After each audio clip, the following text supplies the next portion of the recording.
guys, thank you for tuning in to DeezNutz. Myself, Dave Lawson, comedian Grossmann.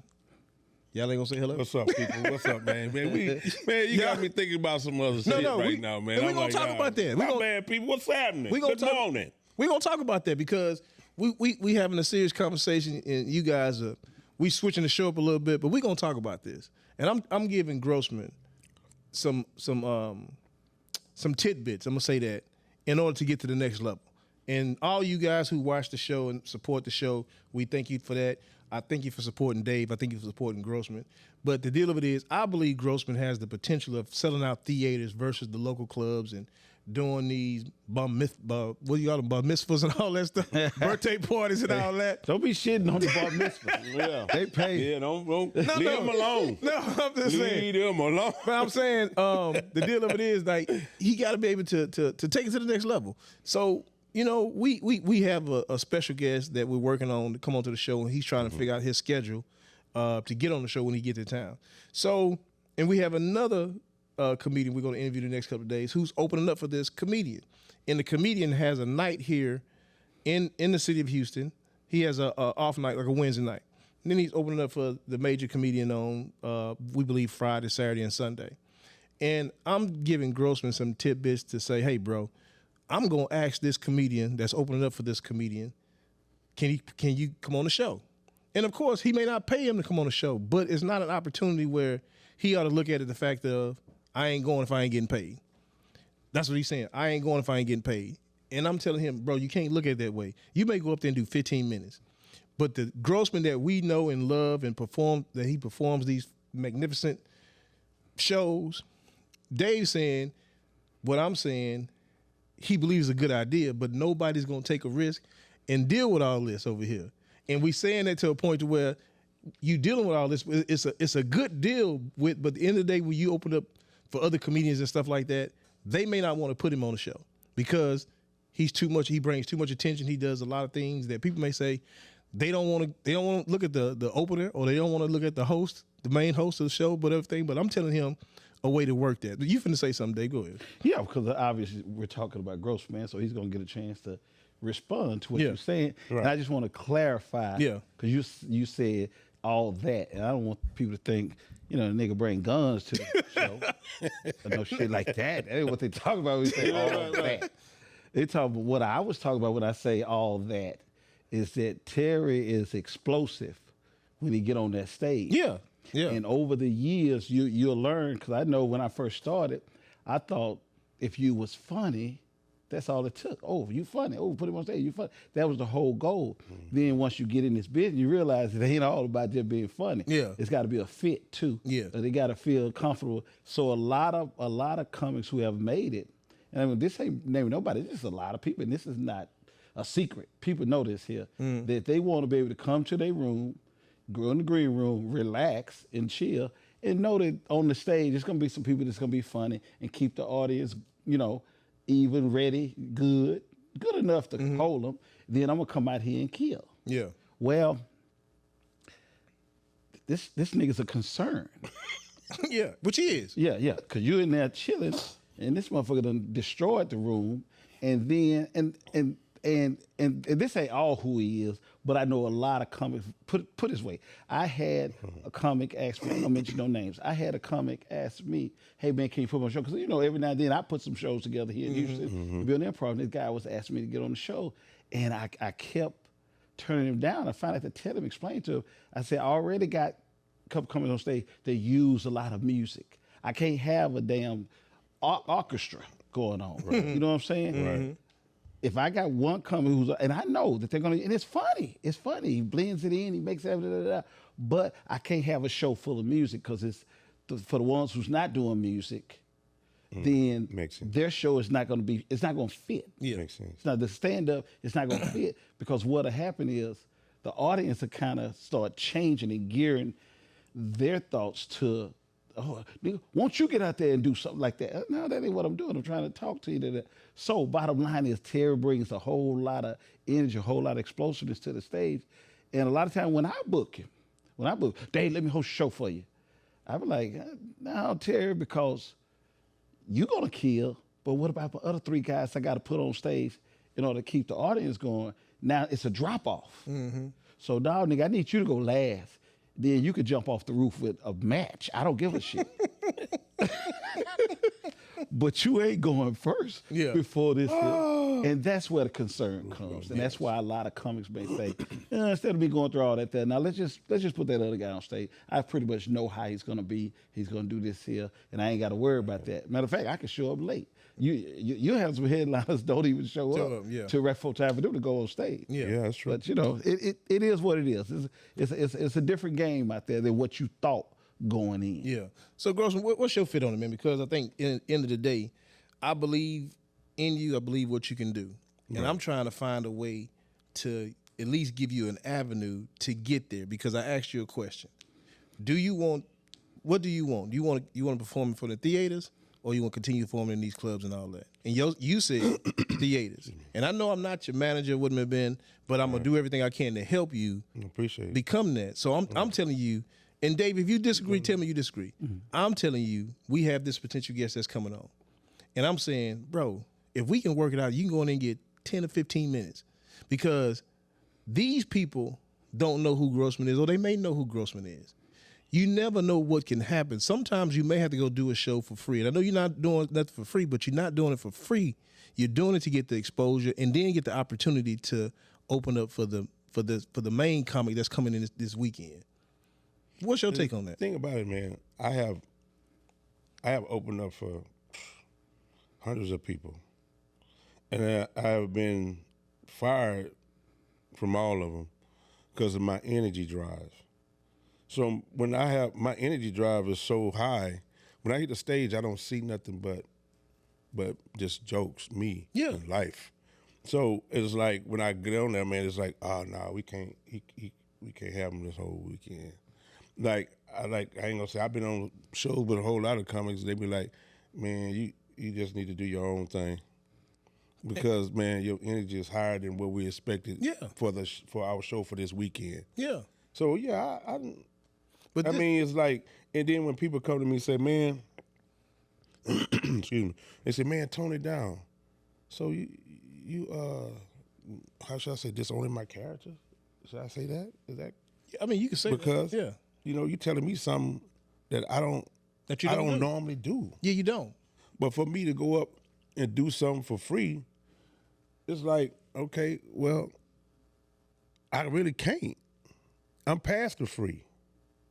Anybody that's been on stage in this game 30 years and is still doing it to this day, they passed the free. Yeah, they are. Now be like, hey, I'll shoot you 500.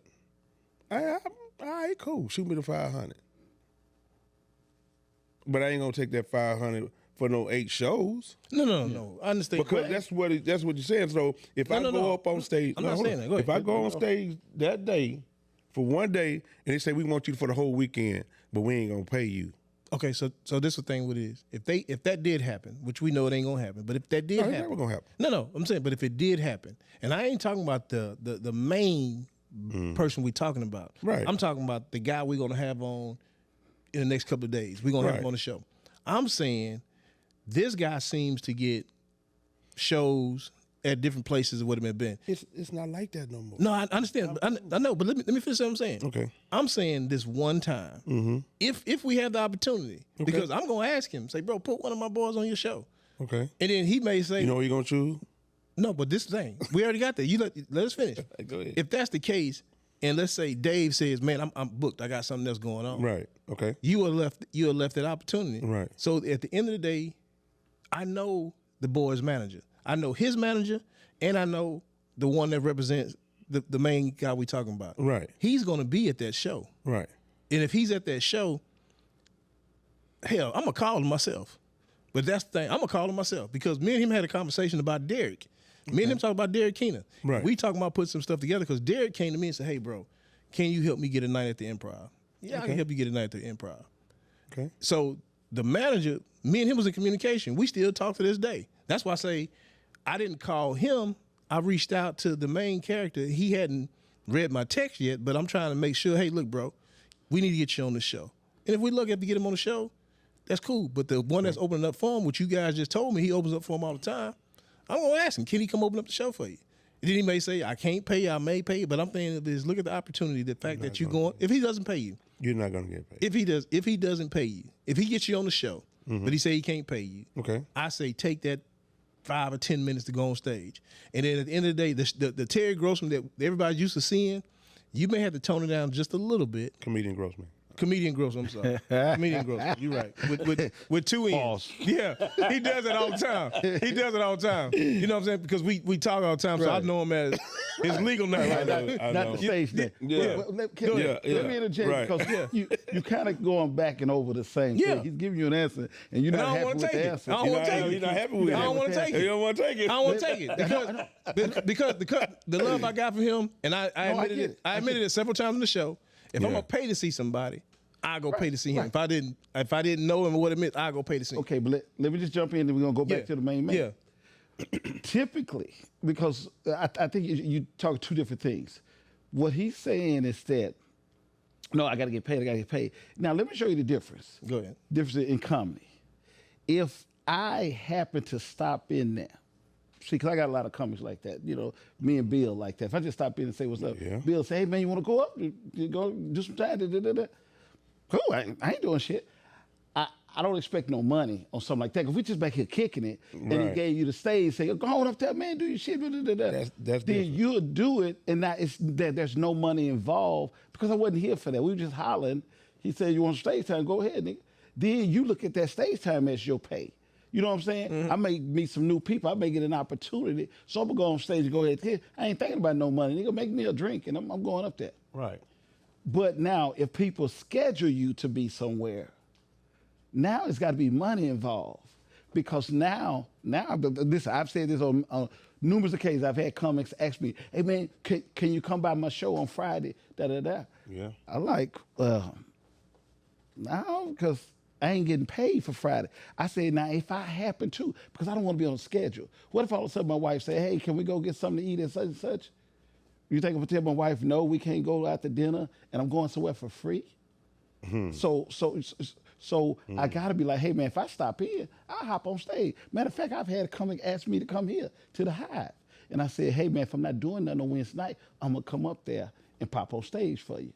But I'm not going to be obligated because there's no money involved. Yeah. You know what I'm saying? So let's say this here. I'm not telling Grossman to them book you on the show. Right. We're going to have to phase it to the point to where I was like, man, let one of my boys come out there and open up with you or what it may have been. Then, of course, then you be like, I'm busy, what it may have been. So then Grossman would be like, well, should I do it? And he may say, come stop through, let me give you 5-10 minutes on stage. That's the same scenario I'm talking about. I ain't saying they book you and put you on stage. Because, if they book you and put you on stage, they got to pay you. But if I'm saying, hey, Grossman, ride through there and go and do about 5-10 minutes. You don't know what type of crowd is going to be. You don't know the opportunity that it may have. That's what I'm saying. That's what I'm saying. Take the opportunity to go out and showcase what you have. And then at the end of the day, you don't know who's going to be in the room. They may want to book you. But at the end of the day, our main goal is to get you in front of this main act. And if we get lucky enough to book this main act, I'm going to ask him, can he put one of y'all on stage? Or can he put him on stage? Yeah. And if he says yes, you go out there and act a fool and do what you got to do. Because the one guy we talking about, shit, I don't think Grossman gonna damage his publicity of what he got, but it's gonna create a situation. Right. It's kind of like this here. One of the guys we know, well, hell, Ali. Ali opened up for Bill Bellamy at the time. He was on the road with Bill Bellamy. He was opening up. He was hosting the show. Right, I remember. The same shit that Grossman does, but the Grossman has a much funnier take on that. So if Grossman was in Ali's shoes, my question is, where would Grossman be at? If he had the same opportunity Ali had, and Ali took the road that we saying, and I know Ali, he didn't decide to do this on his own. He made them boys talk to his manager because Ali had a little platform. Ali may have got paid a little something for those shows. He ain't getting paid what he getting paid now, but he put the work in to say, okay, I'll go on the road. They may pay him $1,000, $2,000 for every show he did, but Ali look at the fact that this Bill Bellamy. It was Bill Bellamy, D-Lay, the other dude he's with, and it was Ali. And they was traveling all over the country. Yeah, they were doing so that's what I'm saying. If he get that opportunity, you got to take advantage of it because what ends up happening is you see where Ali is now. He's opened up his own shows. He got people he bring on the road with him. That's it. That's what I'm saying. We got to create a path for him to say, bro, let me stop doing these clubs. I still do them right now, but let's put the plan together to see where I can open up for theaters. And I think the thing of it is the reason why he's not there yet, because he hasn't put a plan together to get there. Second of all, he doesn't have anybody that's representing him. Third thing of it is he's carrying bad baggage with him by saying, man, I opened up for all these dudes and they kicked me off, they fired me, or whatever it may have been. That's cool. You may have the history of opening up for A, B, C, D, all the way to Z. But at the end of the day, you got to keep doing it until we create a path for him to say, okay, this is where we're going. We doing this now, but this is where we're going to end up at. You got to have a plan. You got to have a path. You can't get to where you want to be without no plan. You can't get nowhere where you want to be by yourself. You can't get nowhere without having a path. Same scenario. We all know the same comics. The difference between me and those comics, I'm not a fucking comic. Right. But I had a plan when I booked my first act. This is what I'm going to do. Mm-hmm. And I did it. Now, damn near every comic in Houston know who the fuck I am. I didn't work with whoever you can name outside of Houston. I done done a lot with these people. You look at my phone, I got some of everybody in there, probably the same contacts you got, and probably even have more. It's not going to stop me from doing what I got to do, because why? I had a plan. Right. And that's the thing I'm telling him. You got to put a plan together and say, okay, this is how we going to do this. We going to do it. That's what I'm saying. That's all I'm telling him to do. That's all I'm telling him to do. I know, basically you're saying, me personally, basically you're saying bow down to these niggas. No, I'm not saying bow down. No. Do the show for... No. I'm not saying... Yeah, I don't think he's saying that's bow not out. what I'm saying. I mean, that's where I feel No. Man, go on stage and Grossman, do it for free. Listen to what I'm saying, dog. I'm not telling you to do that. I'm not telling you to bow down to what it may be. We saying you bring a lot of energy to the stage. But at the end of the day, you may know this company may not want to take all this energy on the stage. But at the end of the day, let me give them, I ain't giving them 100%. I may give them 80%. That 80% that you give them is still going to kill. It's still going to, the audience going to look at it differently. You got to look at this here. There's a lot of rappers that go major. Yeah. And they ain't the same rappers they were when they was underground. I can look at here. Kendrick Lamar, Mike Jones. Shit, Mike Jones, before he got to be Mike Jones that everybody knew about, the nigga selling out shit like he getting $15,000, $20,000 to go do a show. Right. They do that now. You got some acts now, but you got some acts getting 100 or what it may have been. Right. But at the end of the day, back in the day, shit, he getting 20, 30 grand to open up for Mike show. Jones. Exactly. Right. Yeah, he did that. But he did that. It's a good how you brought that, because last night I was on YouTube and I was watching Sway in the Morning. Yep. He came to Houston back in 2000s, and he came to Houston because Houston was getting hot with the rappers and stuff, right? With all them rappers. So Sway came down and he was rolling. He's talking about with the swangers and all this stuff. But then he got to Mike Jones, and Mike Jones was like, man, I dropped out of school, man, and I just started doing like clubs, just doing clubs, strip clubs. And somebody said, he said, I want to rap. He went, took his money. He said, I'm Mike Jones. He said, who? Mike Jones, who?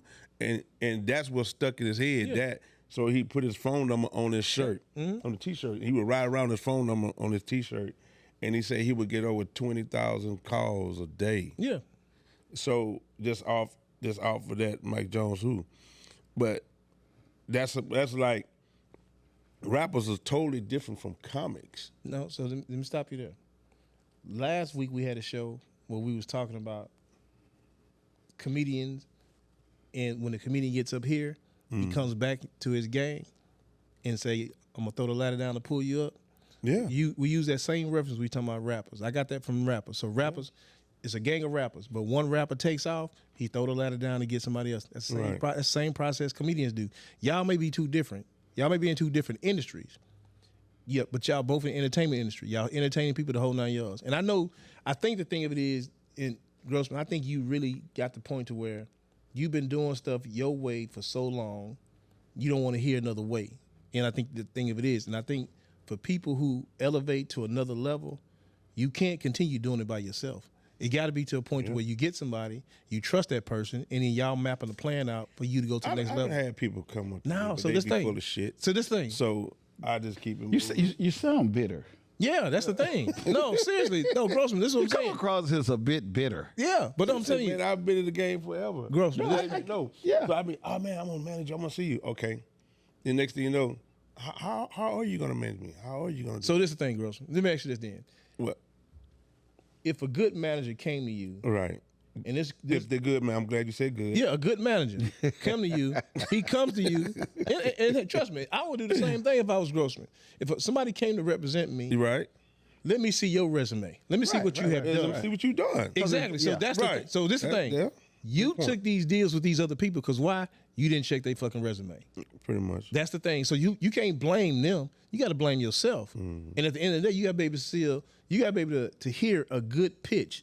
Now tell me what you have done, who you have worked with, and they say, "Well, shit, I ain't working with nobody, man." You don't want to fuck with them because why? You got 30 years in business and you want to make sure I can somebody do this myself. Exactly. So that's the thing he has. He has the idea that I can just do it myself.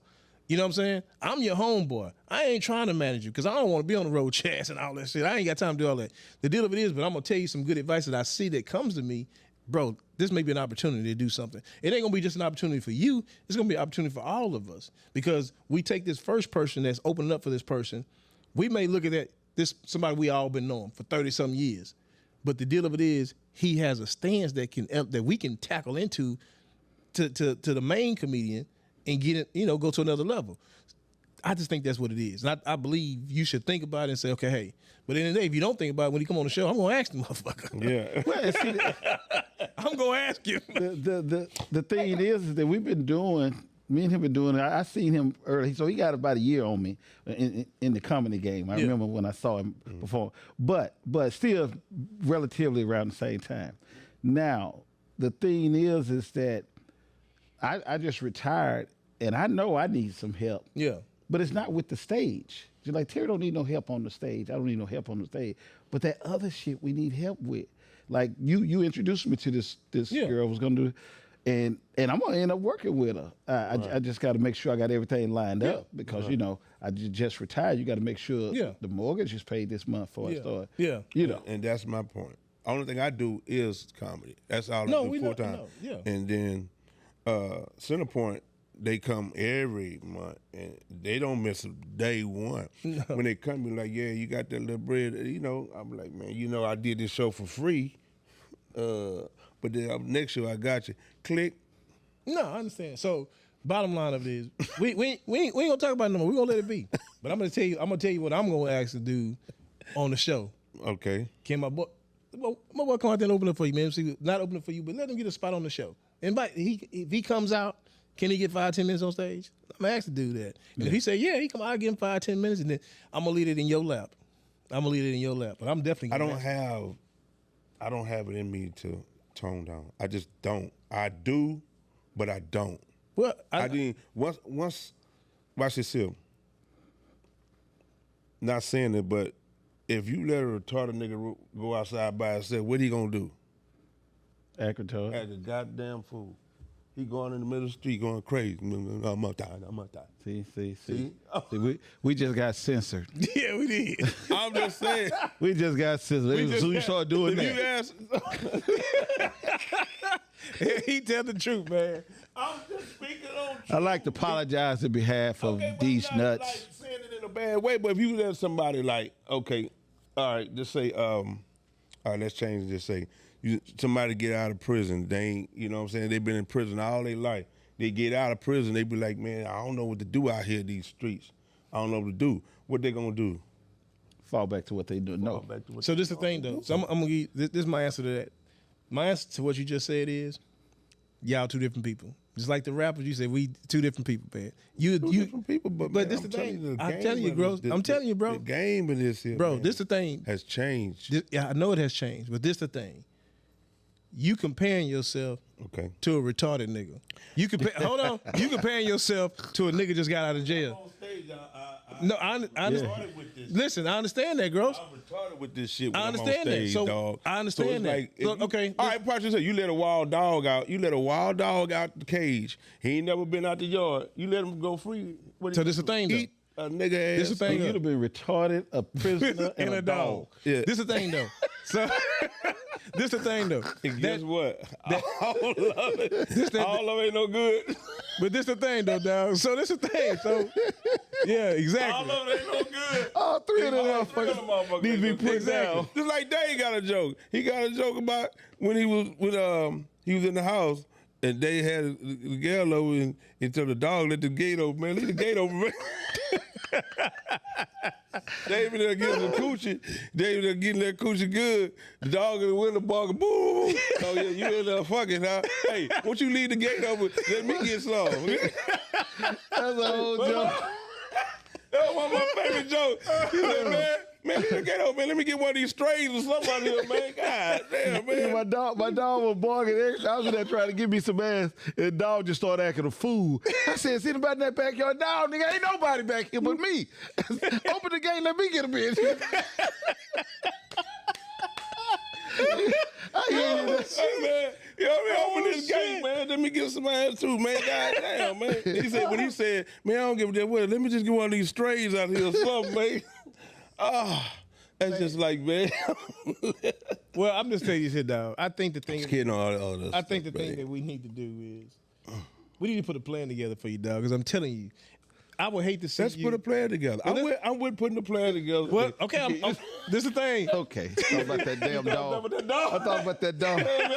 Because the funny thing about the dog, I will bring that joke back because a lot of that people don't know joke that was so joke. funny, man. Oh my The God. dog. The rest of the joke, the dog. I went in the backyard. He said, "Hey man, can we talk?" Yeah. That's how I start out. Yeah. Can we talk? I said, "Yeah, what's up?" And so he wasn't like barking talking. He started talking for real. He said, "Man, I'm just letting you know, I knocked off a couple of them hoes down the street. They're gonna try to get me on dog support. I'm telling you." Hey, well, one of them I fucked. There's something they show that bullshit. Puppy support. That's what it was, puppy support. He's trying to get me on puppy support. I'm just letting you know, man. You know, I ain't got that for him. I remember that joke. That was, oh, man, that's 20 years ago. Tell y'all, that joke used to hit so hard, man. I'd be like, man, please do that second show, man. Please do that dog show. It's crazy. Like if you watch my show now, like people watch my show know that the show just keep moving with me at my age and what I'm living. So now it's more about my wife and the kids and how fucked up getting old and stuff like that. But nigga, when I started this shit at 28, I started at 28, 28 to 35. Yeah. Oh, I was just talking ignorant shit. Just crazy ignorant shit. I know you would. But David, he changed. His jokes have changed. He've changed. Well, he don't changed for his care family. about music, man. I don't put anything on, man. I'm finna go up there and tell these jokes. And see, and that's the jokes. That's where the level is. The different levels of. I definitely understand that. I definitely understand how it is. So I have to be on stage with brothers that have energy. You see what How I'm many saying? brothers you know got the same energy you got? Tony Roberts. Yeah, Tony. Oh, yeah. Tony. That nigga, yeah. D-Lay. D-Lay. D-Lay's in the job. What's the name out of Detroit also besides Tony Roberts? I cannot think of it. Okay, so I'm glad you said. Not many is your point, though. yeah, it's not not that many, many. but it's like you said. I'm glad you mentioned D-Lay. What path did D-Lay take to get where he's at right now? I don't know. So I'm gonna tell you the path he took. I don't know. I'm gonna tell you. At first, it started off he started off with Bill. Him and Bill Bellamy and the other dude, I can't think his name. That's as far as I know. Yeah. No. Let me tell you, because I met them years ago. Yeah. And it was D-Lay and Jay Reed. Okay, Yeah, So Jay Reed, Jay Reed. Jay Reed. Let me give you a little background, because I go way back to them when it was the Bay Area competition. Yes. We was in the same Bay Area competition one year. That's how I met D-Lay and Jay Reed. But they was already tight. And I met them doing that. So we was like, dab, you a good nigga, da-da-da-da-da. So then a few years later, let's fast forward 4 or 5 years later, we get in on a competition they had, Who Got Jokes? Well, Bill Bellamy was the host on the show Who Got Jokes. So I went to Atlanta. I won a spot on it. Me and Keisha Hunt won a spot on it. Went out there to L.A., and that's my understanding when they really got cool, because Jay Reed got on there and damn near won it. Matter of fact, I think he won the first year, or it came in second, or maybe it was the second year. But Jay Reed did good, and that's how that formed. As far as I know, 100% that's how it formed. But the whole point is, D-Lay funny as hell, is energetic, the whole nine, and watch this. We were talking about how people watching you never know who watching. years past, me and D-Lay get cool through hanging out. D-Lay tells me he saw me. Now, remember I did Comic View in New Orleans. Yeah. When they had Bruce was the host. Yeah. I did Comic View in New Orleans. I got a standing ovation. Yeah, sure did. Guess who's in the audience? Had never been on stage before, but think about going on stage. Who? D-Lay. D-Lay saw me in the audience. D-Lay tell me, nigga, I gotta get better. Because I'm out there killing. But D-Lay saw me, and then he started doing it. And then we met. You know, it's just funny how life is. Life is, yeah. Right. But Life the thing of it is, though, he started out for himself, but he wasn't known at the moment. He wasn't known. So, but at the end of the day, when he really began to get a lot of popularity is when he was with Bill. Bill took him on the road. He may have got some popularity before then, because I remember him before he got on D-Lay, before he got on with Bill, and then we've been talking ever since. We've been talking then. But I remember back in the days when he got on with Bill, that's when he really started catapulting. He took off with Bill. After that ran through, he built up a foundation with these people, following Bill and them not opening up, but just had a little spot on there. Then he took off. Now he's on his own, and he does shows and stuff right now with this other group. But people know D-Lay. Right. So the deal of it is, you a little different. You're a little different, but I'm just pointing out the fact that he took the path of, okay, this is where I'm going to end up going. D-Lay is very spoken about what he's going to do and how he's going to do it. Right. Because I remember back in the days when I had Dolce, and I used to fly D-Lay down to Houston, I'm paying D-Lay $7,000. But at the end of the day, I'm doing 4 or 5 shows. Right. You know what I'm saying? So the $7,000, that wasn't nothing, because I'm going to make 25, 30 grand off of him. And he'll come down here for like 2 days, 2, 3 days. Shit, we selling it out. Every show sold out. And they behind food and drinks and all that other kind of stuff. Let me tell you something else about it. Let me tell you something else. Like exactly what I said we wasn't good at, D-Lay is excellent at. Yeah. Have you seen his clips? Oh, it's hilarious. Yeah. It's hilarious. Yeah. But so he's on the YouTube, Instagram, all that stuff. You'll punch it. I don't even know if I'm following or not, because I don't even know what I'm doing. Yeah. Right. But he'll pop up on mine all the time. And matter of fact, he did this one thing that I thought he was telling the truth, and it was all a joke. That's how funny. And D-Lay get into a part. Yeah. Oh, that nigga, he's that part. So yeah. But that goes back to what we were saying, that those in this day and time who learn how to work that other aspect of it, funny on stage, and I'm killing online. I'm killing with social media. It's a win-win where you got funny on stage. My online is putrid. His online is not. You know what I'm saying? Yeah. His may be better than mine. He may know a little more than me, but it ain't where it should be. Okay, so this is what we're going to do, man. All right, well, I'll tell you this. You do it.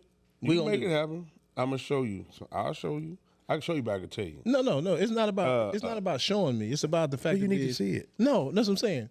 Grossman, I know everybody you open up with. I ain't gonna say do it, but I know a lot of people who you open up with, and that's just where it stopped at. But I'm just telling you, we got to put a plan together on how we can overcome that and go a different path. Now, I'm going to say this here. We going to do that. We put a plan together. We going to do this. So we should overcome. We going to put a plan together. Yeah. It ain't going to just be you. Right. There may be some stuff you want to do. I'm going to say, nah, we don't need to do that, dog. Okay. We need to go this route. Okay. You may not want to go my route. You should take the different attitude. Exactly. Say, I'm going to show you. No.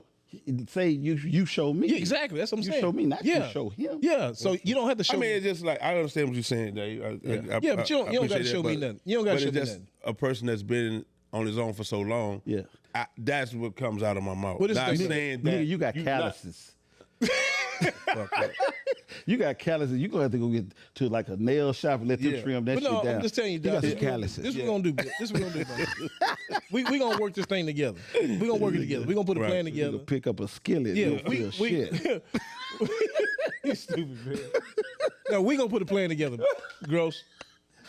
Where y'all want this skillet? Where the grease? It's just hot ass skillet full of grease. No, so I'm gonna tell you this here. He has been hurt. I'm 100%. Yeah, I'm 100% behind. That bullshit. Yeah. No, that's real. No, I'm 1,000% behind that's him real because talk. The deal of it is, you need more exposure, bro. Right. You need more exposure. You very talented. You wanted. I named the comedians in Houston, and there's only a few I'm gonna name. And you're gonna be in that. You're gonna be in there too. Right. I'm just saying the fact of it is, and that's nothing. Dave is funny as hell, but Dave has a system that works for Dave. Yeah. And what Dave needs help on is social media and stuff like that. And We gonna put a plan for both of y'all together. I already got my girl. Right. Yeah. We gonna get that together. Right. We gonna get that Right. together. Right. But we're gonna put a plan for both of y'all. I get it. So you know what ballpark to play in. Yeah, I know what ballpark to play. That's a good thing because he like Dave over here and I'm over here. So I get it. So this the thing. So this we gonna do. I'm putting the OGs of comedy back together, and Rudy Rush was the host on that. We gonna make you the host on that, and we gonna travel around the city. We gonna travel around the country putting that together. That's gonna be our plan right there. That's what we gonna do. You gonna be the host, and we gonna get it going. Let's do it. All right. I'm with that. Yeah. All right, man. Thank you guys for tuning in to DeezNutz with myself, comedian Grossman, Right. comedian Dave Lawson. We'll see y'all next time. Right on. Nigga just left me off the show.